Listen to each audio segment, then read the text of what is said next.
Tá na hora da gente demonstrar que a gente tem lado. E vamos começar. Quem é o nosso lado? Primeiro tudo, todo mundo, a massa de brasileiros que trabalha e produz. Nós temos que chegar ao poder e nós temos que olhar por essas pessoas antes de tudo. A massa de brasileiros que trabalha e produz. A massa de brasileiros que está botando dinheiro dentro do cofre do governo federal. Nós temos que olhar para eles primeiro. E aí, mas o cara que está no auxílio, eu quero que ele saia do auxílio.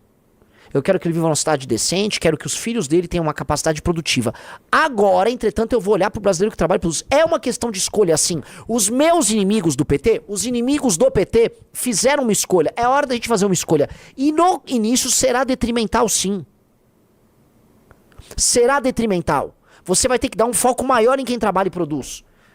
O cara que tá botando comida na mesa de milhões de brasileiros, que é o brasileiro que trabalha e produz, não importa se ele é um lixeiro, se ele é um vendedor numa loja, se ele é o dono da loja, se ele é um motoboy, se ele é um entregador, se ele é um motorista de Uber, se ele é um cozinheiro, se ele é um contador, se ele é um assistente financeiro, não importa. Esse cara, a vida dele tem que deixar de ser um inferno maldito. E esse cara tá botando a comida na mesa de milhões de outros brasileiros que não estão tendo o mesmo sacrifício que ele. Não é justo, cara. Não é justo. Tá errado isso.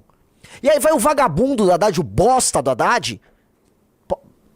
Rizzo, falei. Mas B-O-S-T-A tá permitido. Não é um xingamento.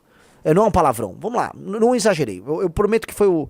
Fiquei numa zona cinzenta aqui e vou voltar. Mas esse cara, esse sujeito vai, propõe... que legal, mais uma vitória. Então, deixa eu entender. Economicamente, o ministro da Fazenda no Brasil tá propondo Vale Gás, tá propondo... transporte gratuito pra todo mundo no transporte público e energia elétrica gratuita. Ai, que gostoso. E aí pro resto da população, imposto. Que gostoso. Só que entenda, numa questão de uma guerra faccional, porque o Brasil vive uma guerra faccional, o PT tá jogando direitinho. O PT tá jogando fino da bola. E vão. Se nós não conseguimos levantar um exército pra enfrentar esses caras, do ponto de vista eleitoral, eles vão ganhar a eleição, mesmo estando mortos no começo do ano. Davam o PT como morto. O que o PT fez? A estratégia clássica de sair convencendo o próprio eleitor, comprando o próprio eleitor. Eles voltaram pro modelo antigo, esconder a Janja. Quase vocês não ouvem falar da Janja. O Eduardo Bananinha deu uma causa universal pro governo. Estou enfrentando o demônio do Trump. E mesmo com o governo quebrado, estão aí distribuindo benesse. Tome benesse, tome benesse. É isso? Nós temos que escolher o lado. E tem que ser um lado. Porque o outro lado acha que é detrimental. Se você perguntar pra um cara da lógica assistencial, ele acha que tem que dar tudo pra ele. Dá pra mim, me dê papai. Eu quero.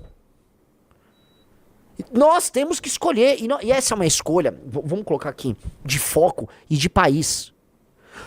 Cara, eu quero entender a mente de um cara que sai pra trabalhar aqui em São Paulo pra ganhar R$2.500 e sai lá do final da periferia, cruza a cidade, volta, bairro ruim, paisagem feia, cidade suja, cidade feia, insegurança, risco de ser assaltado, e aí ele bota a comida na mesa dos filhos dele.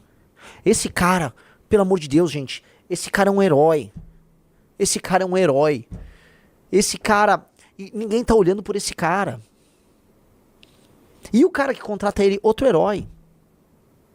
Aí tá lá o Haddad falando, não, mas olha só, fica tranquilo que agora vai ter luz de graça pra quem já tá produzindo pouco. Não dá, cara. Mas eles estão vencendo a guerra faccional, porque eles entenderam que é uma guerra. Nosso campo não entende que é uma guerra. O nosso campo, na verdade, não entende nada. Nosso campo sequer entendeu o que tá em disputa. O que tá em disputa é a inviabilização do Brasil como pacto e a inviabilização do Brasil como Estado. O modelo de Estado brasileiro é um modelo de expropriação.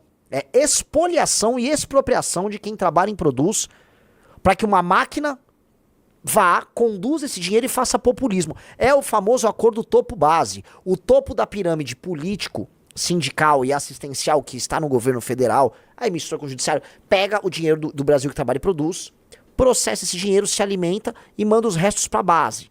O meio paga a conta. E mais, no meio eu vou incluir inclusive o empresariado brasileiro.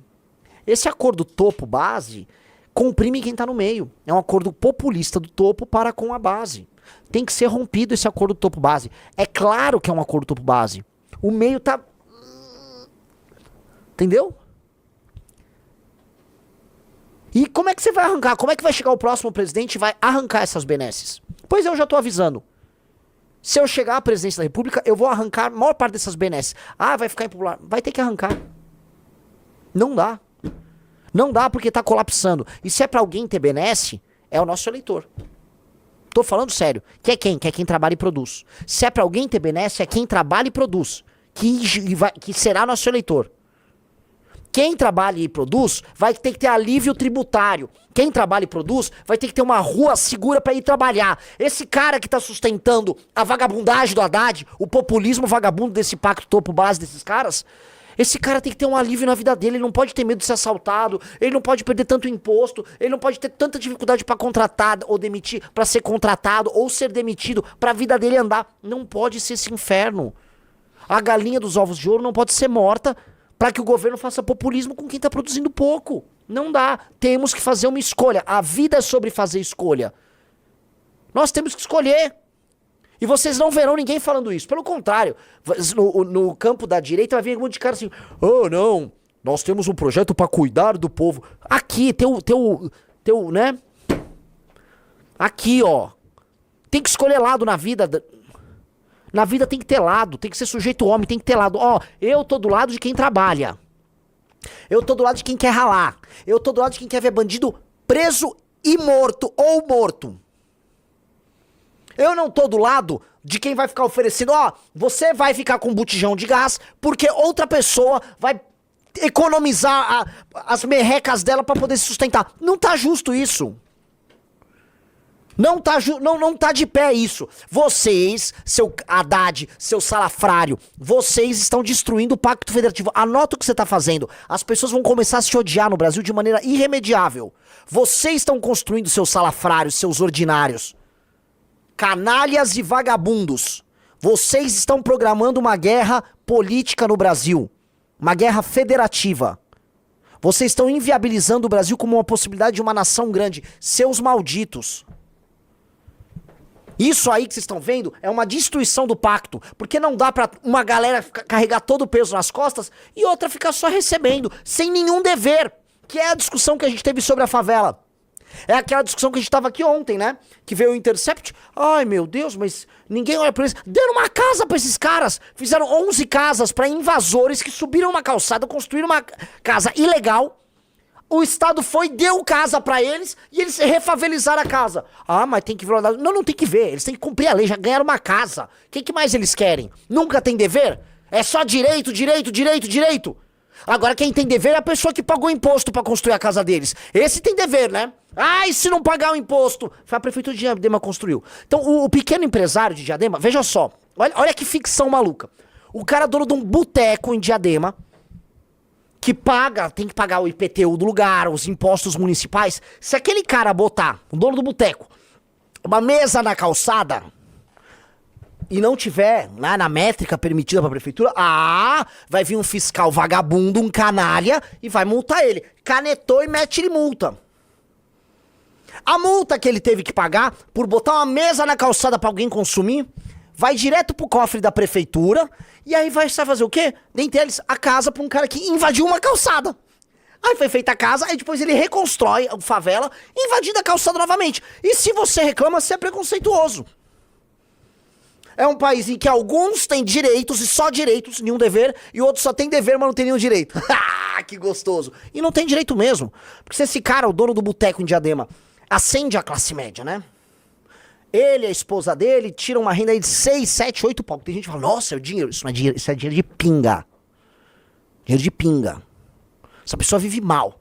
Ele vai ter que ir num médico, vai ter que pagar pra ir num médico, vai ter que pagar pra vários serviços que supostamente a Constituição Cidadã de 88 garante. Garante aqui. Garante aqui. Garante nada. É uma ficção. Aí esse cara tem que ralar de trabalhar todos os dias, fica esfolado. Aí, vamos lá, vou voltar pro caso do boteco. Aí lá no boteco dele, né, ele tem que contratar os funcionários. Aí já vai vir um vagabundo de esquerda, né, um pilantra, eu sou comunista, não, mas e a escala 6x1? Vai chegar pro dono do boteco, e a escala 6x1, seu explorador? um bosta, vai ver um bosta de um vagabundo apontar o dedo pra esse dono do boteco. Não, esse é um explorador, dono dos meios de produção, de entrega de cervejas em garrafas. Essa é a ficção Brasil. Isso é uma ficção, meus amigos. Isso é uma ficção insana. Uma ficção absolutamente insana. E essa ficção tem que acabar. O presidente da República... Assim, o Bolsonaro, quando chegou lá, ele chegou lá assim... eu sou filho dessa revolução, então eu vou cuidar do Brasil. Ele nem sabia o que ele estava fazendo. Mas essa não é uma live pra ficar falando do Bolsonaro. O Bolsonaro acabou. O Bolsonaro já era. A questão é, o que um presidente antipetista tem que fazer quando chegar ao poder? Se ele chegou ao poder, significa que ele teve 50% mais um dos votos, certo, Riso? Certo. Ele tem que honrar esses caras. Ele tem que honrar, porque foi o Brasil produtivo que votou nele. Então ele tem que honrar esse Brasil produtivo. E esse Brasil produtivo quer segurança, ele quer pagar menos imposto, e ele quer ver a vida dele melhorar economicamente. Então vamos olhar pra isso. Feito isso, e fez uma reforma no Estado, nos parasitas da máquina estatal, reduziu os gastos, vai reduzir os juros, esse cara vai poder contrair dívida pagando juros menor, aí vai ter mais investimento no Brasil, tal, a vida começa a andar com esse cara produz mais, aí eu vou olhar pro Brasil improdutivo, vou olhar pro outro lado, vamos lá, outro lado, emprego, educação pra caramba, infraestrutura, tá, e o desmame desse monte de auxílio que foi construído. Um aparato no Brasil que não funciona. Reforma administrativa. Agora, cara, a gente tem que chegar lá e garantir o 50% mais um. O 50% mais um, que é o 50% mais um que elegeu esse presidente da República, ele tem que ser honrado e garantido. Esse cara tem que estar feliz.